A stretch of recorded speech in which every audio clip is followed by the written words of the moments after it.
Warahmatullahi wabarakatuh. Selamat pagi, salam sejahtera bagi kita semua. Salam, Om Swastiastu, Namon Budoyo, Wei De Dong Tian, salam kebajikan. Saya Ricky Gunaldo dengan NIM 235008108 ingin mempresentasikan yang berjudul Komparasi Teknologi Komputer. Ini adalah tugas modul 9. Ya, kita lanjut saja. Di pertama, kita akan membahas tentang penjelasan prosesor, VGA, dan storage. Di sesi keduanya, kita akan membandingkan antara prosesor AMD Ryzen 9 3900X versus Intel Core i9 9900K. Selanjutnya kita akan membandingkan VGA AMD Radeon RX 6800 versus Nvidia GeForce RTX 3060 Ti. Yang ketiga dan yang terakhir, kita akan membahas tentang macam-macam storage, tapi tidak lengkap. Ya, kita lanjut saja. Yang sisi pertama yaitu penjelasan. Prosesor juga dikenal sebagai CPU atau Central Processing Unit atau mikroprosesor. Prosesor ini merupakan komponen utama dari komputer yang bertanggung jawab untuk menjalankan program. Prosesor menerima instruksi dari program, menerjemahkannya, dan kemudian menjalankannya. Instruksi-instruksi ini dapat berupa perhitungan matematika, operasi logika, atau akses ke memori. Prosesor terdiri dari dua bagian utama, yaitu ALU atau unit aritmatika dan logika. ALU ini bertanggung jawab untuk melakukan semua perhitungan matematika dan operasi logika. Lalu ada CU atau unit kendali. CU bertanggung jawab untuk menjalankan instruksi program dan mengatur aliran data di dalam prosesor. Prosesor juga memiliki beberapa bagian lain seperti register. Ia merupakan memori kecil yang digunakan untuk menyimpan data sementara. Kemudian ada cache. Cache ialah memori cepat yang digunakan untuk menyimpan data yang sering digunakan. Selanjutnya ada bus. Bus ini merupakan jalur komunikasi yang menghubungkan prosesor dengan komponen-komponen yang lain di dalam komputer. Skip aja. Kinerja prosesor dapat dipengaruhi oleh beberapa faktor. Yang pertama yaitu faktor frekuensi clock. Frekuensi clock adalah kecepatan di mana prosesor beroperasi. Jadi semakin tinggi frekuensi clock, semakin cepat prosesor dapat melakukan perhitungan, maupun perhitungan matematika atau operasi logika. Yang terakhir, faktor terakhir, faktor jumlah inti. Prosesor multicore memiliki lebih dari satu inti. Setiap inti dapat menjalankan instruksi secara bersamaan, sehingga meningkatkan kinerja prosesor. Selanjutnya dan yang terakhir yaitu faktor arsitektur prosesor. Ini menentukan bagaimana prosesor dirancang dan diimplementasikan. Arsitektur yang lebih canggih dapat meningkatkan kinerja prosesor. Selanjutnya yaitu VGA. VGA atau Video Graphic Adapter adalah komponen komputer yang bertugas untuk menghasilkan tampilan gambar pada monitor. VGA card ini terdiri dari dua bagian utama, yaitu unit prosesan grafik atau GPU dan memori video. GPU bertugas untuk memproses gambar, sedangkan memori video digunakan untuk menyimpan data gambar. VGA card dapat dibagi menjadi dua jenis, yaitu VGA card terintegrasi.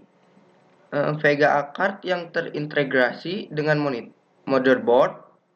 VGA card jenis ini biasanya memiliki kinerja yang lebih rendah dibandingkan dengan VGA card eksternal. Yang kedua ada VGA card eksternal. VGA card ini biasanya yang dipasang secara terpisah dari motherboard. VGA card ini biasanya memiliki kinerja yang lebih tinggi dibandingkan dengan VGA card terintegrasi atau internal. Selanjutnya ada storage. Storage merupakan komponen komputer yang digunakan untuk menyimpan data dan program. Storage dapat diklasifikasikan menjadi dua, yaitu primary storage atau memori utama dan secondary storage. Primary storage bisa juga dikenal dengan penyimpanan primer, adalah tempat data dan program saat ini sedang digunakan oleh komputer. Ini adalah memori yang paling cepat di komputer dan memiliki kapasitas penyimpanan yang relatif kecil. Penyimpanan primer digunakan untuk menyimpan data yang sedang digunakan oleh prosesor, seperti instruksi program, data yang sedang diproses, atau hasil pemrosesan. Ada dua jenis penyimpanan primer, yaitu RAM atau Random Access Memory. Jenis RAM ini merupakan penyimpanan primer yang paling umum. Yang kedua ada cache memory. Adalah jenis penyimpanan primer yang lebih kecil yang terletak di dekat prosesor. Selanjutnya ada penyimpanan sekunder atau secondary storage. Ini adalah tempat data dan program disimpan untuk jangka panjang. Memori yang lebih lambat daripada penyimpanan primer, tetapi memiliki kapasitas penyimpanan yang lebih besar. Penyimpanan sekunder digunakan untuk penyimpanan data dan program yang tidak sedang digunakan atau dijalankan, seperti dokumen, gambar, musik, video, dan lain sebagainya. Ada berbagai jenis penyimpanan sekunder, yaitu yang pertama ada HDD. Ialah jenis penyimpanan sekunder yang paling umum. Selanjutnya ada SSD atau solid state drive. Yang tadi HDD artinya hard disk drive. Kalau SSD solid state drive ialah jenis penyimpanan sekunder yang menggunakan chip memori flash untuk menyimpan data. Dan selanjutnya ada optical disk, merupakan jenis penyimpanan sekunder yang menggunakan laser untuk membaca dan menulis data, contohnya CD dan lain sebagainya. Yang selanjutnya ada flash drive, adalah jenis penyimpanan sekunder portable yang menggunakan chip memori flash untuk menyimpan data, sama seperti SSD. Memory card adalah jenis penyimpanan sekunder juga yang menggunakan chip memori flash untuk menyimpan data. Selanjutnya kita masuk ke sesi perbandingan. Di perbandingan pertama kita akan membandingkan AMD Ryzen 9 3900X versus Intel Core i9 9900K. Yang pertama adalah AMD Ryzen 9 AMD Ryzen 9 3900X. Prosesor ini dirilis pada tahun 2020. Prosesor ini merupakan bagian dari keluarga prosesor Zen kedua AMD dan menggunakan arsitektur Zen kedua. Spesifikasinya, dia memiliki 12 inti, 24 thread, 3,8 GHz clock dasar, 4,6 GHz clock turbo, 64 MB CL3, soket AM4. Selanjutnya kita ke Intel Core i9 900K. Prosesor ini dirilis pada tahun 2018, merupakan bagian dari keluarga prosesor Coffee Lake Refresh Intel dan menggunakan arsitektur Skylake. Intel Core i9 ini memiliki spesifikasi 8 inti, 16 thread, 3,6 GHz clock dasar, 5,0 GHz clock turbo, 16 MB CL3, soket LGA 1151. Pada website di sini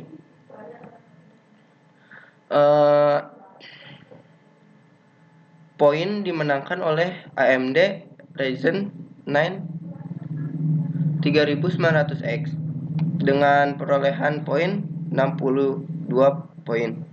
Sedangkan Intel Core hanya mendapatkan 58 poin. Kalian bisa cek saja di websitenya. Nanti akan saya berikan websitenya. Baik, lanjut. Nah, ini dia websitenya. Bisa kalian akses.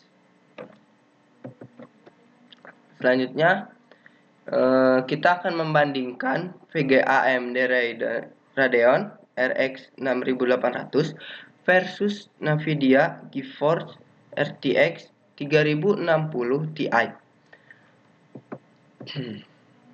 Yang pertama ada VGA AMD Radeon RX 6800. Kartu grafis kelas menengah atas ini dirilis pada November 2020.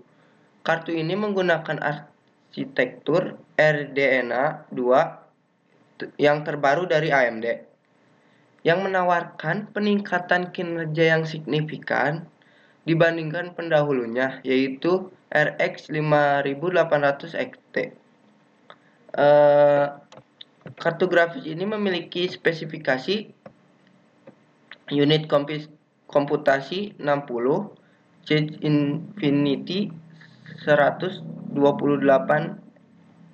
MB, memorinya 16 GB GDDR6, frekuensi GPU-nya 1815 MHz hingga 2105 MHz.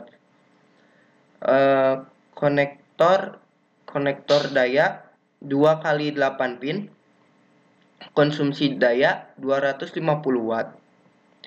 Kita lanjut ke yang satunya lagi, yaitu Nvidia GeForce RTX 3060 Ti. Kartu grafis kelas menengah ini juga dirilis pada November tahun 2020. Kartu ini menggunakan arsitektur Ampere terbaru dari Nvidia yang menawarkan peningkatan kerja yang signifikan dibanding pendahulunya, yaitu RTX 2060 Super. Kartu grafis ini memiliki spesifikasi inti CUDA 4864, unit RT 1060, unit tensor unit RT 160, unit tensor 1520, memori 8 GB GDDR6, frekuensi GPU-nya 1410 MHz hingga 1665 MHz. Konektor dayanya 2 kali 8 pin, konsumsi dayanya 240 watt. Pada website poinnya menang tipis dan dimenangkan oleh AMD Radeon RX 6800 dengan perbedaan poin yaitu 2. Kalian bisa cek aja di website yang akan saya berikan. Nih dia websitenya. Kalian bisa ke YouTube atau ke website langsung. Ya, tinggal di SS. Baik, kita lanjut. Selanjutnya kita akan membahas berbagai macam storage. Yang pertama kita akan membahas tentang hard disk Barracuda. Seri hard disk internal yang diproduksi oleh Seagate. Hard disk Barracuda ini dirancang untuk penggunaan sehari-hari yang andal dan menawarkan kombinasi antara kapasitas penyimpanan yang besar, kinerja yang baik, dan harga yang terjangkau. Beberapa spesifikasi dari hard disk Barracuda: kecepatan rotasi sampai 7200 rpm. Kemudian cache ada yang 64 MB, 128 MB, sampai 256 MB. Interface-nya menggunakan SATA 3. Lanjut, kita akan membahas tentang SSD WD Blue 2,5 inch.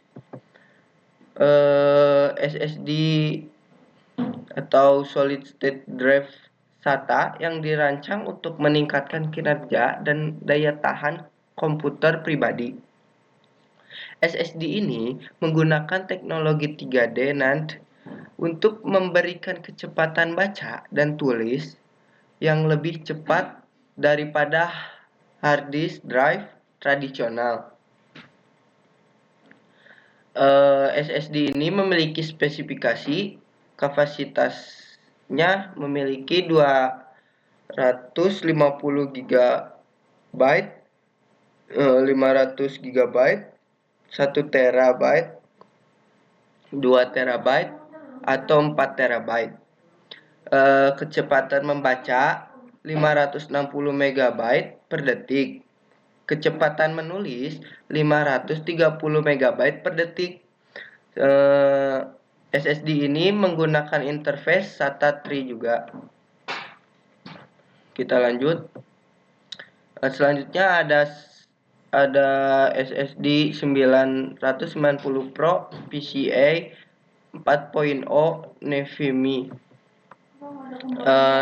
SSD ini dirancang untuk kinerja tertinggi, didukung oleh controller Samsung LPS dan memori flash 3D VNAND.